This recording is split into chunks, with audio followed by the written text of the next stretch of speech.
Welcome back to Dirt to Daytona. We are here in the Featherlite Modified Series about to take on the Denison Speedrome. $30,000 in the purse.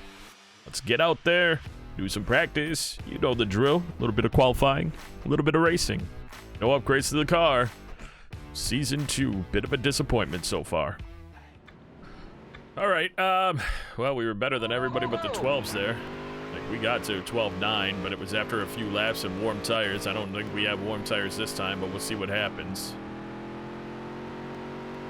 As you can see, the back end isn't kicking out insanely anymore. I thought a setting did something on the rear sway bar, and I was wrong, and I went the opposite way, and that explains why the car had been running so absolutely horribly. That one was on me. All right, 13.4. I mean, that's not bad considering we had cold tires, so it's a big fault in the game, but we're gonna qualify in 11th. We can definitely pass a lot of cars. We have an opportunity, if we can keep it clean somehow in this race, we can go ahead and hopefully be inside the top 7. No time to waste here. Right out to the race, where we've got William Anderson and Gray Soros on the front row.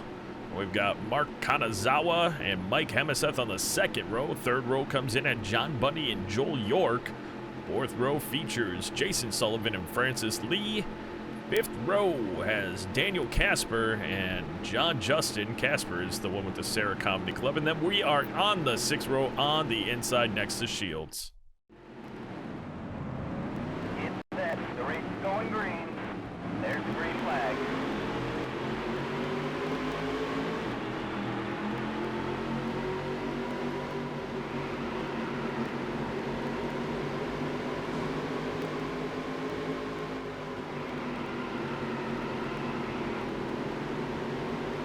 Cold tires. Hold on for a second, folks.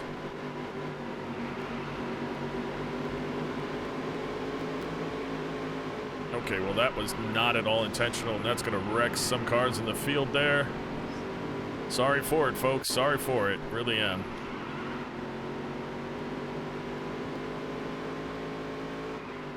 Got to get into our own groove here. Hope the cars are, the cars are off the, or out of the way at least. We're still in the spot where we qualify, but as you can see, we're catching up on Sullivan pretty quick here, and Justin, but ooh, came off the gas way too early there. That's the other thing I learned about this one. Drive it into the corner, and then come off the gas, and drive it off. So I drive it pretty deep into the corner before I come off the gas. And then I'm able to accelerate off. I don't know if there's a better way, but this way seems to be working fairly well. Got Canapa in our sights. Still trying to track down Justin. Great lap. So we got low 13s on that one. That's really nice. Got some smoke on the track. There's always the opportunity for cars to screw up worse than we did there, where we wiped someone out early on. I think that was Shields that we hit, and I apologize to him.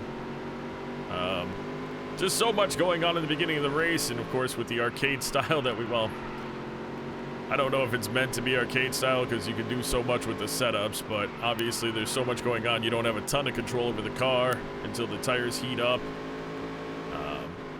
Obviously that changes in later games where you're not so affected by the cold tires, but in here you are affected greatly by cold tires. Got Seaman in front of us. Obviously not a great car today for him, as early in the race here we are going to lap him. We've got 40 laps to go. This is a 50 lap race. We're 10 in, so 20% through the race, and we're doing all right. Can we catch the cars in front of us as we see that they struggle maybe getting through this lap traffic? Will we struggle? I'm not quite sure, but again, came off the gas a little early there, and that really affects the car. I have got to get into the corner before I come off the gas. And Justin is definitely not going to give up on trying to catch and pass us. I don't intend on allowing that to happen, hopefully, but we'll see what happens here as we've got some lap traffic that's sticking real tight to the inside. We got around Rivas pretty okay, but this one I don't know who this is.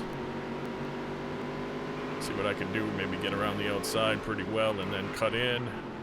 There we go.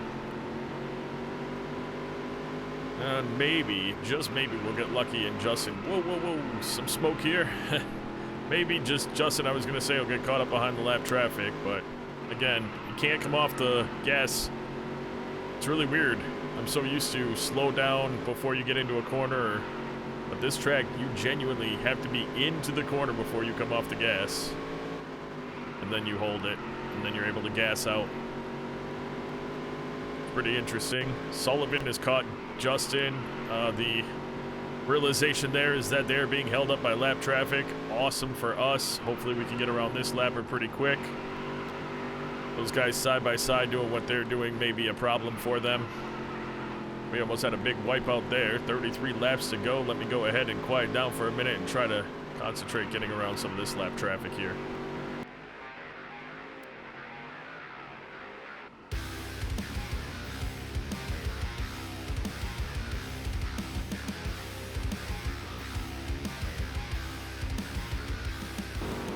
Okay, that's the halfway mark.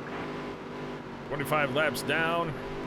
We've got Justin on us. Sullivan has driven away from us a bit. I feel like the car has tightened up a little bit here. Maybe wore out the tires a little too much for us. That's unfortunate. We'll see if we can do anything about it, but like adjusting the way we're driving, it's not looking great though. Leader makes a huge adjustment on the corner. Decided he wanted to go high instead of follow me in around this lapper, and it cost him, and he definitely smacked hard into Justin as well. We'll have to see how that cost them as well. As I say as well, multiple times.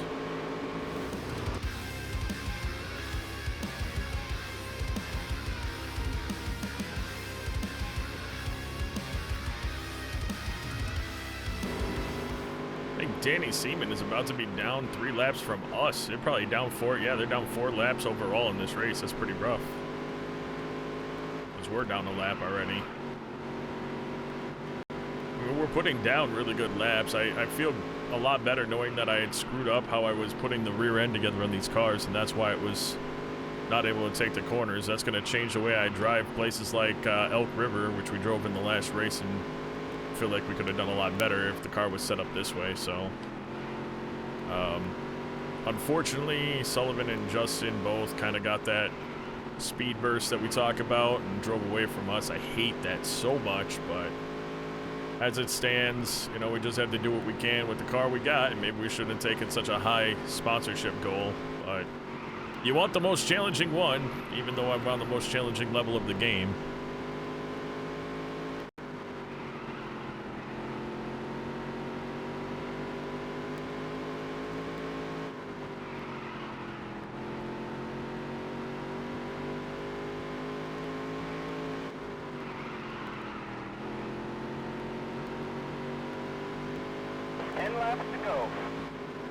These races go by so fast because you're running just, 13-second laps are, it's hilarious. 14 something, what does it say it on here? 12, 12.439 is my best ever on this track with a fully set up car. That could change though, because I usually get out of this series and then I would stop racing it completely. And I'm gonna stick with this series even though we'll be in the truck series so we can continue to bring money in. It's not a lot, but it's the equivalent of us staying in the dirt series right now as well.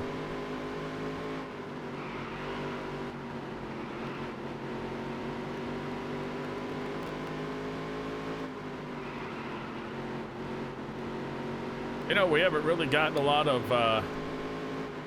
we haven't done a lot in this race that's special. We're not, you know, passing a ton of people, but we're in our spots and we've pulled the cars behind us 12, 13 seconds back. That's pretty impressive, and we haven't made too many mistakes. We've hit the apron a couple times. We did hit Shields early in the race, probably ruined it for him, and again, that sucks. I see him up there. We've got a huge blockade right here. We've got lead lap cars, we've got lap cars, got everybody in this mix, and I've caught up to Sullivan because of it. Or not Sullivan, Justin. I don't know if I'm going to pass him. Well, yes, I will. Will we maintain it? I don't think so. Well, maybe. I don't know. We'll see. Not a lot of laps left, and he's going to get on my inside. I'm not good enough to hug it on the inside yet. That's been my problem lately. lead lap cars coming up. 2 to go. That's hard. Maybe get lucky. Ooh, that's a big. Yeah, I don't think we got this at all. Justin's got that lead lap car pushing him around the track right now, so where he lacks in power, he's getting, because that lead lap car is basically inside of him. So looks like a 10th place finish is where we're going to be, and I got to be honest with you, I'm pretty okay with it. We ran a pretty good race. Could we run better? I think we could have maybe kept up with John Justin, but as you saw, as soon as he got around the lap traffic, he had more power than we did. Top 5 for that race: Grace Oros, Mike Hemeseth, William Anderson, Mark Kanazawa, and Joel York. And we'll walk out of this one with $7,332. Again, a pretty decent day. The weather was clear at Denison and brought some exciting driving with it. Grace Oros took the checkered flag on May 26th. Well, folks, at $24,328, that's not going to be enough to upgrade the car at all. We've got a dirt race here, and then we are going to be at Richmond as we enter the NASCAR part of this circuit. So that, though, is going to do it for this episode. I do hope you enjoyed the episode. As always, if you did enjoy the episode, please hit that like button. Takes you a second, and in this game of YouTube-isms, it's what makes or breaks a channel. So please take just a moment to hit that like button. And if you have not already, I do urge you to consider subscribing to the channel, which is also a free thing to do. And if you hit that little bell, it keeps you up to date on when I put these videos out. Having said all that, though, folks, until next time, take care.